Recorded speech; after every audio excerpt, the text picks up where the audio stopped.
मैं डॉक्टर अंजलि कुमारी, इतिहास विभाग, डीएवी पीजी कॉलेज सिवान। आज हम लोग चर्चा करने जा रहे हैं भारतीय राष्ट्रीय आंदोलन के समय गांधी जी द्वारा किए गए विभिन्न आंदोलनों और उसमें बिहार की भूमिका के संदर्भ में। ब्रिटिश शासन के विरुद्ध गांधी जी द्वारा किए गए आंदोलनों में बिहार की भूमिका काफ़ी अग्रणी रही है। 1917 ईस्वी में बिहार का चंपारण जिला महात्मा गांधी के भारत में सत्याग्रह का प्रथम प्रयोग स्थल रहा। भारतीय राष्ट्रीय आंदोलन की यह एक प्रमुख घटना थी, क्योंकि इस आंदोलन के दौरान गांधी जी ने जिन तरीकों को अपनाया वे बाद के राष्ट्रीय आंदोलनों के प्रमुख आधार बने तथा गांधी जी भी इस सत्याग्रह द्वारा राष्ट्रीय आंदोलन से जुड़े। उत्तर बिहार के तिरहुत प्रमंडल के चंपारण जिले में यूरोपियनों ने बेतिया और रामनगर राज्य में अस्थायी या अस्थायी पट्टी पर जमीन लेकर नील की खेती शुरू की एवं कोठियाँ स्थापित की। यूरोपीय नीलह उत्तर बिहार में दो प्रकार से नील की खेती करते थे, जीरात और आसामी बार।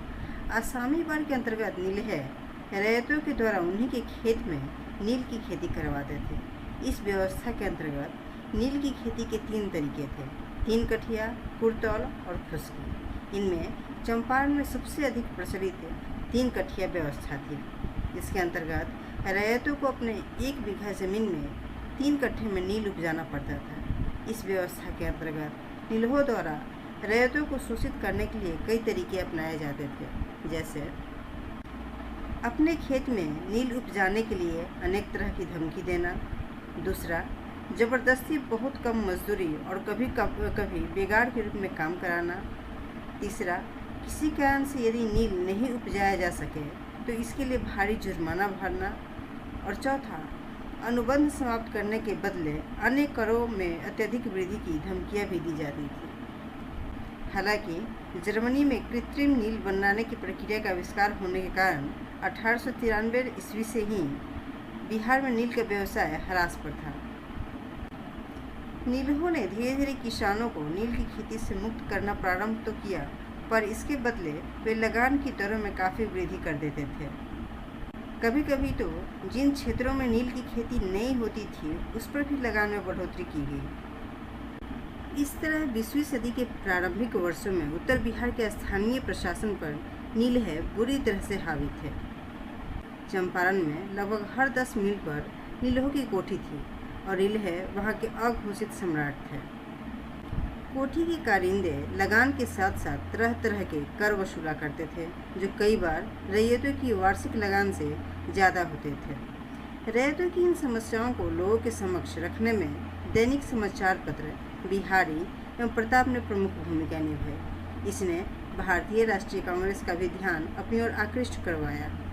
1 दिसंबर 1916 ईस्वी में लखनऊ में आयोजित भारतीय राष्ट्रीय आंदोलन के अधिवेशन में बिहार के कई प्रतिनिधियों ने भाग लिया। इस अधिवेशन में चंपारण के नीलहों एवं उनके रैयतों के संबंध पर प्रस्ताव पारित हुआ। इस अधिवेशन में चंपारण के किसानों के प्रतिनिधि के रूप में राजकुमार शुक्ल ने भाग लिया। उन्होंने गांधी जी से स्वयं चंपारण आने एवं वहाँ के रैयतों की दयनीय दशा को देखने पर बल दिया। महात्मा गांधी ने मार्च-अप्रैल 1917 ईस्वी में चंपारण की यात्रा करने का आश्वासन दिया। 9 अप्रैल 1917 ईस्वी को गांधी जी राजकुमार शुक्ल के साथ कलकत्ता से चंपारण के लिए प्रस्थान किए। 10 अप्रैल 1917 को वे पटना पहुँचे, जहाँ छात्रों एवं आम जन द्वारा उनका भव्य स्वागत किया गया। बिहार आने का गांधी जी का मुख्य उद्देश्य चंपारण के कृषकों की स्थिति की जांच करना तथा नीलहों से उनकी क्या शिकायतें थीं, इन बातों का अध्ययन करना था।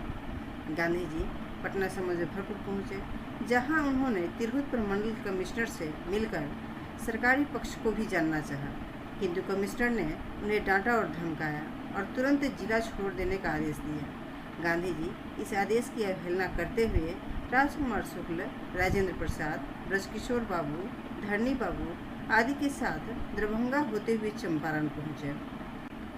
चंपारण पहुंचने के बाद उन्होंने गांव-गांव घूमकर किसानों पर हो रहे अत्याचारों का विवरण लेना प्रारंभ किया। गांधी जी के आगमन से वहां के किसानों में एक नया उत्साह का माहौल बन गया। ब्रिटिश नीलह एवं अधिकारी भयभीत होने लगे। फलतू उन पर धारा 144 का प्रयोग करने के लिए मुकदमा दायर किया गया और मजिस्ट्रेट के सामने उपस्थित होने का सम्मन जारी किया गया। वे मजिस्ट्रेट के सामने उपस्थित हुए और कहा कि हम किसानों की हालत जानने के लिए सूचनाएं एकत्र करने के उद्देश्य से आए थे, इसलिए उन्हें अंग्रेजी कानून को तोड़ना पड़ा।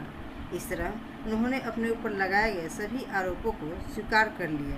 यह भारतीय राजनीति में एक अभिनव प्रयोग था, अर्थात गांधी जी ने सविनय अवज्ञा का प्रयोग पहली बार इसी आंदोलन में किया। उनकी बढ़ती लोकप्रियता के कारण अंततः लेफ्टिनेंट गवर्नर को हस्तक्षेप करना पड़ा और उन्होंने मजिस्ट्रेट को मुकदमा उठा लेने का आदेश दिया। अतः सविनय अवज्ञा की यह पहली जीत थी। धीरे धीरे सत्याग्रह का स्वरूप और तेजी से बढ़ने लगा। रैयत बड़ी संख्या में अपना बयान लिखवाने गांधी जी के पास आने लगे। गांधी जी बेतिया का दौरा किए और यहाँ के रैयतों की भी स्थिति जानने की कोशिश की। उनकी बढ़ती लोकप्रियता के कारण lieutenant governor Edward Albert Gait ने गांधी जी को रांची बुलवाया। गांधी जी से बातचीत के पश्चात एक जांच समिति के गठन करने का निर्णय लिया गया। इस समिति के अध्यक्ष F.G. स्लाई थे। उसमें गांधी जी भी एक सदस्य थे। गांधी जी समिति को यह समझाने में सफल रहे कि 3 कठिया पद्धति समाप्त होनी चाहिए, क्योंकि यह एक शोषणकारी व्यवस्था है जो औचित्यहीन है। साथ ही उन्होंने समिति को यह भी समझाया कि किसानों से पैसा अवैध रूप से वसूला गया है और इसके लिए किसानों को हर्जाना दिया जाना चाहिए। समिति ने गांधी जी के सुझावों को माना। समिति की रिपोर्ट के आधार पर सरकार ने 3 कठिया पद्धति समाप्त कर दी और नीलहों की अवैध वसूली का 25% हिस्सा रैयतों को लौटाने पर राजी हो गई। इसके 1 दशक के भीतर ही नीलहों ने चंपारण छोड़ दिया। इस प्रकार गांधी जी का सत्याग्रह का प्रथम प्रयोग चंपारण में सफल रहा। चंपारण आंदोलन में गांधी जी के प्रमुख सहयोगी थे राजकुमार शुक्ल, राजेंद्र प्रसाद, धरणी बाबू, ब्रजकिशोर बाबू, अनुग्रह नारायण सिंह, रामनवमी प्रसाद, मजहरुल हक, पोलक, शंभू शरण आदि।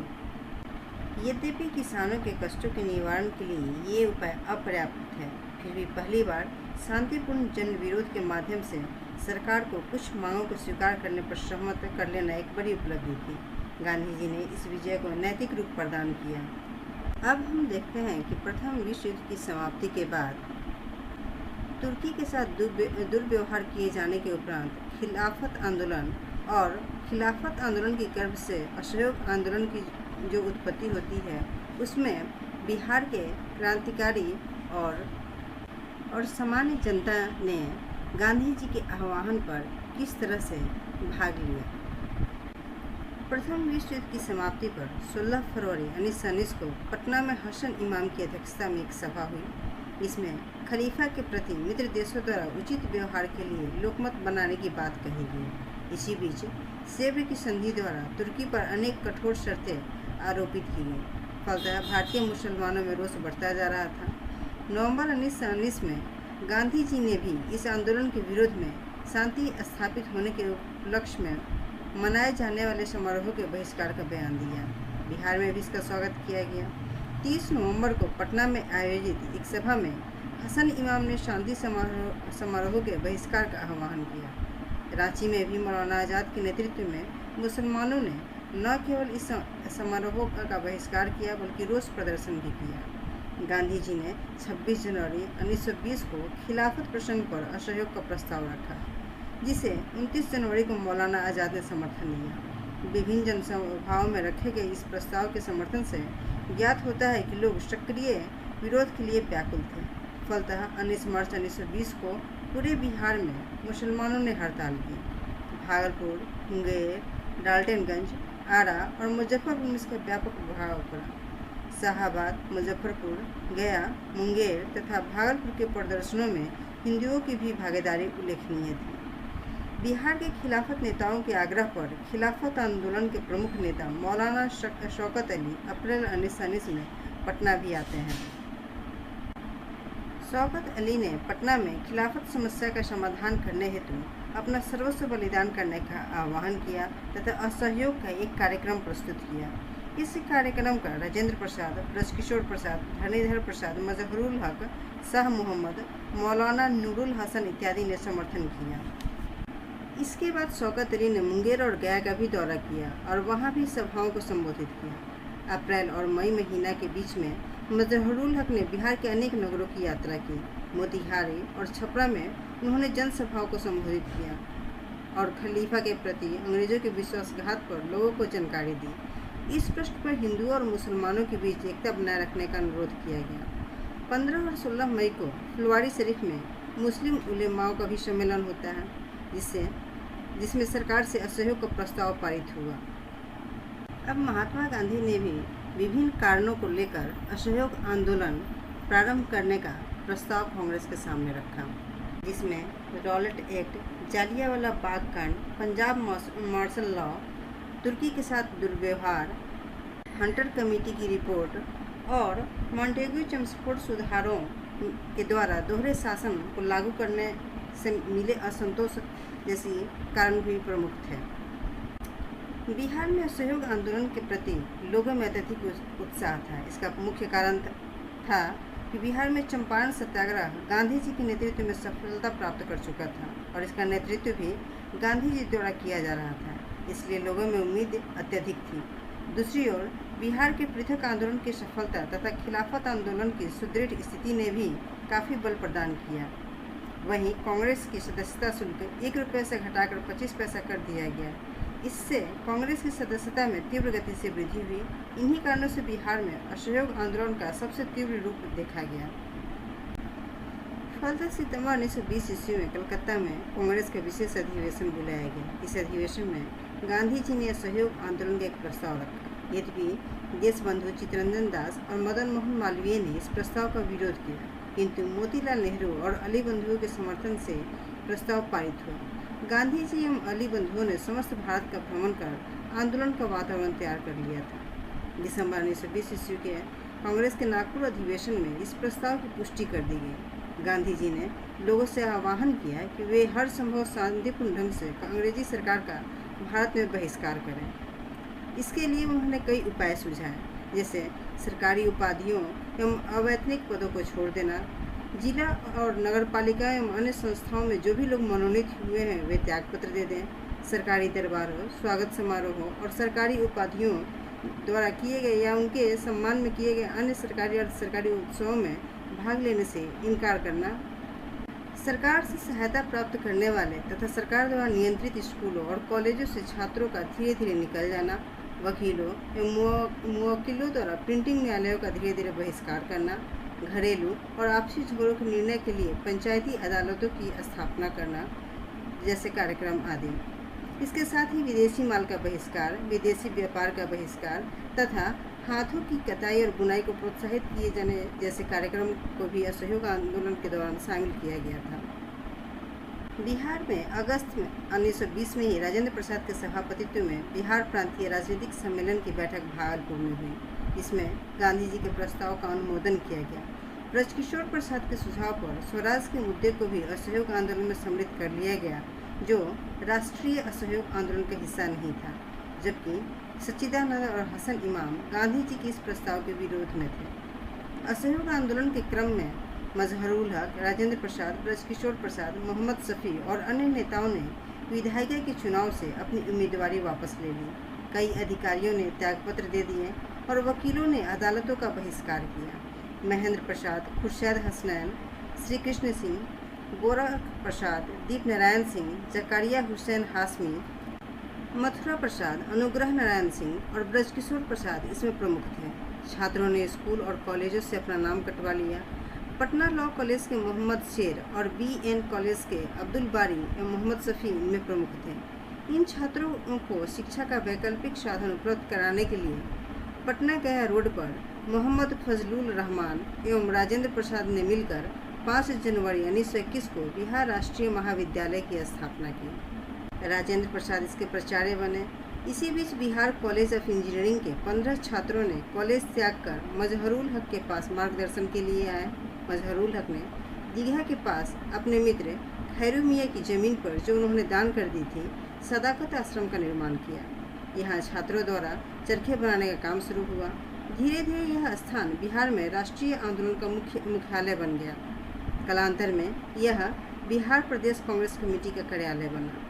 इसी बीच गांधी जी ने देश भर में राष्ट्रीय शिक्षा केंद्रों के निर्माण का प्रस्ताव रखा। बिहार में भी एक विद्यापीठ का गठन का निर्णय लिया गया। राष्ट्रीय महाविद्यालय के ही प्रांगण में बिहार विद्यापीठ का उद्घाटन 6 फरवरी 1921 को गांधी जी द्वारा किया गया। मजहरुल हक इसके कुलाधिपति और ब्रजकिशोर प्रसाद कुलपति बने। लगभग सभी जिलों में इस विद्यापीठ से संबद्ध राष्ट्रीय पाठशालाओं की स्थापना की गई, जिनमें प्राथमिक स्तर से मैट्रिक तक शिक्षा की व्यवस्था थी। इसके अतिरिक्त आईए, आईएससी, बीए, बीएससी की परीक्षाएं भी इस विद्यापीठ द्वारा आयोजित हुई। 25,000 से अधिक छात्र राष्ट्रीय शैक्षिक प्रणाली से संबद्ध रहे। 30 सितंबर 1921 को मजहरुल हक ने सदाकत आश्रम से दी मदरलैंड नामक एक अखबार निकालना शुरू किया। इसका उद्देश्य राष्ट्रीय भावना का प्रसार, असहयोग कार्यक्रम का प्रचार, हिंदू मुस्लिम एकता का उपदेश देना था। नवंबर 1921 में ब्रिटेन के युवराज का भारत में आगमन हुआ। इस अवसर पर बिहार प्रांतीय सम्मेलन ने उनकी यात्रा का बहिष्कार करने का निर्णय लिया। इसी समय अखिल भारतीय कांग्रेस समिति की वर्किंग कमेटी के आदेशानुसार बिहार प्रांतीय समिति ने 27 नवंबर 1921 की बैठक में बिहार कौमी सेवक दल की स्थापना की। इसमें सेवा समितियों के कार्यकर्ताओं, खिलाफत कार्यकर्ताओं और कांग्रेस कार्यकर्ताओं की भर्ती की गई। एक केंद्रीय नियंत्रण बोर्ड की स्थापना की गई, जिसका मुख्यालय मुजफ्फरपुर था। इस दल का सर्वप्रमुख कार्य प्रांत में शांति बनाए रखना था। इसके कार्यों, संगठन और वर्दी संबंधी अधिनियम बनाया गया तथा सभी सदस्यों को अहिंसा की प्रतिज्ञा लेना आवश्यक किया गया। नवंबर 1920 के मध्य में ही शाहाबाद के जुमराव में नशाबंदी आंदोलन शुरू किया गया तथा 13 नवंबर 1920 को नशाखोरी छोड़ने की अपील की गई। इस आंदोलन के दौरान एक महत्वपूर्ण घटना फरवरी 1922 में झंडा कांड हुआ। भागलपुर में फरवरी 1922 के प्रथम सप्ताह में एक औद्योगिक प्रदर्शनी लगाई गई, जिसमें ठेकेदारों ने सजावट के लिए एक राष्ट्रीय झंडा का व्यवहार किया, जिसका ब्रिटिश अधिकारियों ने विरोध किया, किंतु इस मामले को अहिंसक तरीके से ही निपटा लिया गया। इस तरह असहयोग आंदोलन के कार्यक्रमों में बिहार के लोगों में अजीब उत्तेजना पैदा कर दी और धीरे धीरे यह आंदोलन हिंसक रूप जब अख्तियार करने लगा, इसी बीच चौड़ा चौड़ी कांड हो गया और महात्मा गांधी ने एकाएक इस आंदोलन को वापस ले लिया। उसी समय मजहरुल हक को भी गिरफ्तार कर लिया गया और आंदोलन समाप्त हो गया। अब हम आगे के वीडियो में गांधी जी द्वारा शुरू किए गए सविनय अवज्ञा आंदोलन और भारत छोड़ो आंदोलन और उसमें बिहार की भूमिका के संदर्भ में पढ़ेंगे। धन्यवाद।